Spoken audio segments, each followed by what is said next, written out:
Sam Darnold's got mononucleosis. Ladies and gentlemen, folks joked around and talked about, that's the kissing disease or whatever. Y'all have any idea how serious that is? It's not a laughing matter. Kidneys and liver supposedly get enlarged. There are people, if I'm correct, who have died from mononucleosis. This is not a joke. On this show, we wish nothing but the best for Sam Darnold. A speedy recovery, 100% health, so he can get on the field and remind us what a quarterback that he is. So I can understand if you're the New York Jets, knowing and anticipating that eventually he'll be back this season, why you might not want Colin Kaepernick in your stable. But if you're the Pittsburgh Steelers, what excuse is there? Ben Roethlisberger's going for the year. Are you really going to sit there with a straight face and tell me that Mason Rudolph is your answer?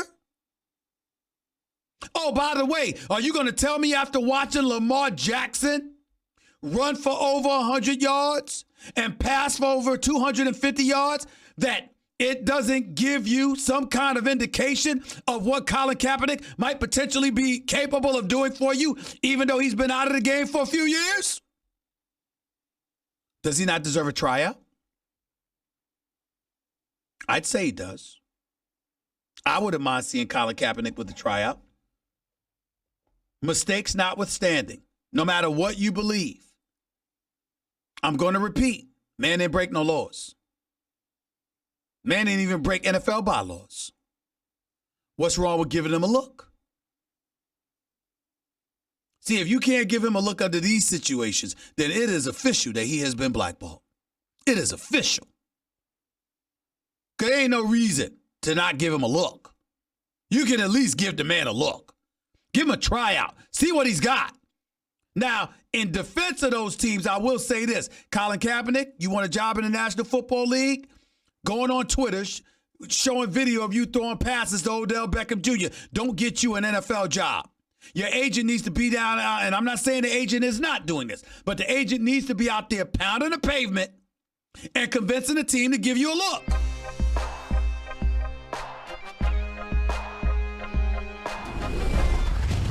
Jets are a bad football team. This was a banged-up Jets team, and we just found a way to win. Let's be honest. This game was what it was. The Jets are down to their third-string quarterback. They're not going to win this game. They also lost their quarterback, Trevor Siemian. I guess these are teachable moments, but right now it's going to add it to a losing moment. We'll take the W's however they're going to come. OBJ comes back to MetLife and does this 89-yard touchdown. The Stephen A. Smith Show on ESPN Radio is presented by Progressive Insurance. Guests on the Stephen A. Smith Show appear via the Shell Pennzoil Performance Line.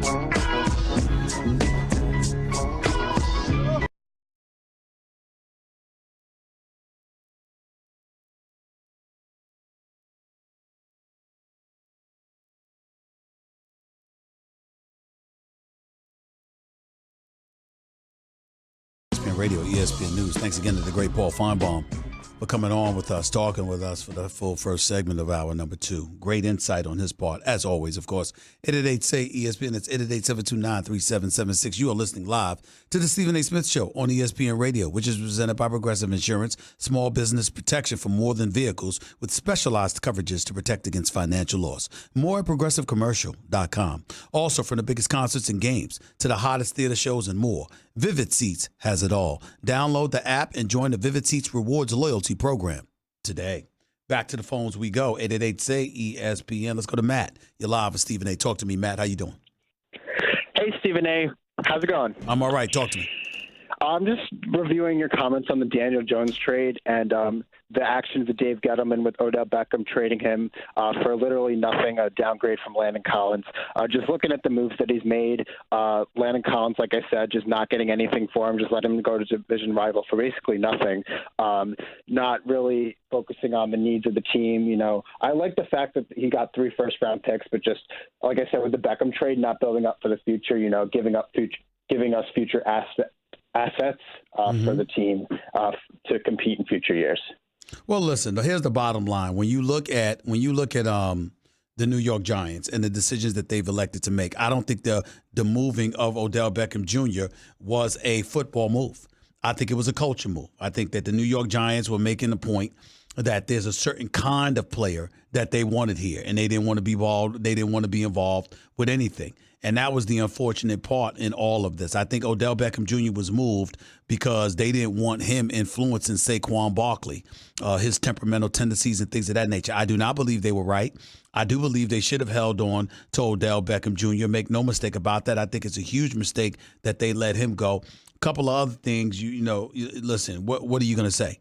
Jabril Peppers and Kevin Zeitler and a 2019 first-round pick and a third-round pick for Odell Beckham Jr. and Olivier Vernon is basically what it came down to last March. But I just look at it. Listen, they moved in a forward direction.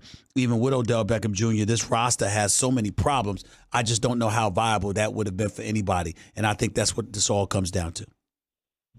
All right, Stephen A. Just one more thing. Gettleman, I know you're big on Gettleman. No, you don't know I'm big on Gettleman. That is absolutely patently false. I'm kind of wondering whether or not you listen to the show. I'm not big on Gettleman at all. I know that's what I meant, Stephen A. But I know you're not big on Gettleman. I think looking at the candidate search for the GM, I really think I've been telling my friends this. I really think they should hire your good friend Louis Riddick. Louis Riddick, in my opinion, should have had the GM job for the New York Giants ahead of Gettleman.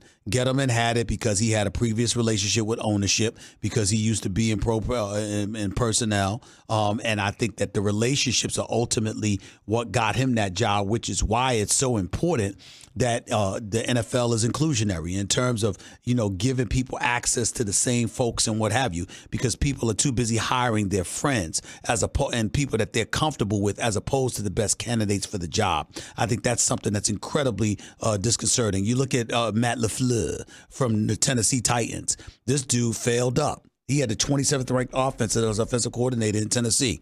He's the 10th candidate for the Green Bay Packers job, and they give him the job. You look at Cliff Kingsbury. He failed in college. He didn't win at Texas Tech. But somehow, some way, because of supposed relationships with some quarterbacks, he has a head coaching NFL job. I mean, you can't make this stuff up. You can't make this stuff up. So it's a problem. It really is. But I got to go. I appreciate the call. Thank you so much. Let's go to Nick. You're live with Stephen A. What's up, Nick? Talk to me. Hey, Stephen A., how you doing? I'm all right. Go ahead.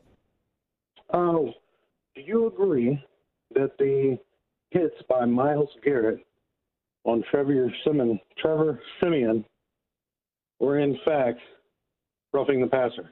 I don't know. I got to go back and see it again. I didn't view it that way in real time. I didn't watch the replays or anything like that. I was multitasking, but I didn't view it that way in real time. I thought it seemed to be a legitimate hit. And not only that, you're going to get at the quarterback any chance you get. That's what happens. And it wasn't like the guy was concussed or anything like that. His ankle was hurt. So you look, I just saw it again. He slammed to the ground. You could sit up there and say it might have been roughing the passer because he made sure to put him to the ground and landed on him as opposed to just hitting him. You could make that legitimate argument, but that's still a football play, and I don't have a problem with it. I understand. All right. Thank you so much. Take it easy. Let's go to Dale. You're live with Stephen A. What's up, Dale? Yeah, I was just wanting to talk to you about this college paid for play. Okay, go ahead. Do you think we're opening up a can of worms that could actually destroy this program? Because high school senior is going to get the first $1 million out of this. Well, here's my question to you. Do you believe in America? I believe. All right. Do you believe in a capitalistic society? Just stay with me. Just stay with me for a second. The reason I'm asking you that question is that, do you have children, sir? Oh, yes. Okay, so when you raise your children, you want them to be the best that they can be, right? Yes, You want them to put in that hard work, right? Yes, Now, what if they said everybody deserves the same? How would you feel about that? Everybody deserves it. I'm saying, how would you feel about the notion that everyone deserves the same no matter what? So if your kid works twice as hard and is twice as productive, but ends up being compensated in an equitable fashion to everybody else, is that an issue for you? Depends on the situation. Okay. It really does. To get a college education, to make everything equitable in the program.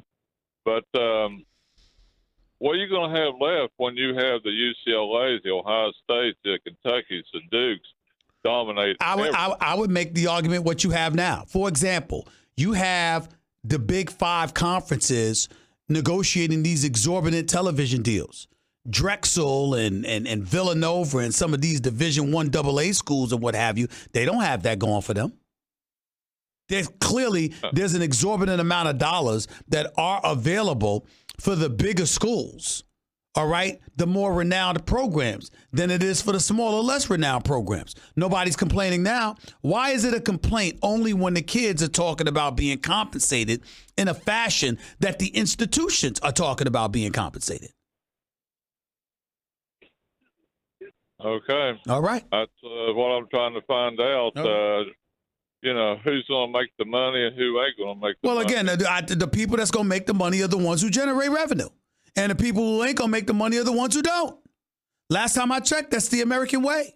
I don't have a problem with it. Again, we're not talking about actual salaries, but we're talking about a level of compensation where if you're at a big time program and everybody around you has collected some dough off of your exploits, you probably deserve a piece of the action in some capacity. Maybe don't bother you when you get treated to an airline ticket home to see your family on Christmas. Maybe leave you alone if, you know what, you got an apartment as opposed to somebody else who might have a dorm room. Maybe don't sweat that stuff. And we're not having this discussion. As opposed to nitpicking and trying to limit what people ultimately get because their exploits demand it while you sit up there and try to treat everybody as if they're equal when in fact they're actually not. Well, yeah, I understand that, but what are you going to tell these other programs now? I just told you, sir. I just told you. Well, let's say you got one of the classy football programs like Ohio State, Alabama. Yeah. And you know that they're, let's say they're tennis teams. They got to be compensated. They don't have to be compensated. They don't. If I'm playing New Mexico State, be happy with your damn scholarship. Because you ain't us. You mean Alabama and those teams, they just go ahead and quit the other programs because everything's going towards football, basketball, sir, that's life. I got to go. I appreciate the call. That is life, ladies and gentlemen. It's life. So what he's talking about, y'all, is this. Excuse me, it's not fair that football and basketball are going to make the money, but wrestling and volleyball and all of this other stuff ain't. Yes, it is. If you don't generate money and the other sports do, then that's how it goes. It's just like people out there, J.C. John, when we argue that police officers and firefighters are the most valuable people in our society and doctors and things of that nature, they deserve a lot of money. They ain't getting paid what Odell Beckham Jr. is getting paid. They ain't getting paid what Julio Jones or Michael Thomas or Tom Brady or Aaron Rodgers or somebody is getting paid. They ain't getting paid what Big Ben Roethlisberger, Russell Wilson, Dak Prescott's about to be paid. They ain't getting paid that. You know why? Because we appreciate you and we value you. But that doesn't create revenue. And because it doesn't create revenue, you don't get what those other dudes get. It's the American way. We've understood it for centuries. Why are we acting like we don't know now? Back with your calls to close out the show in a minute.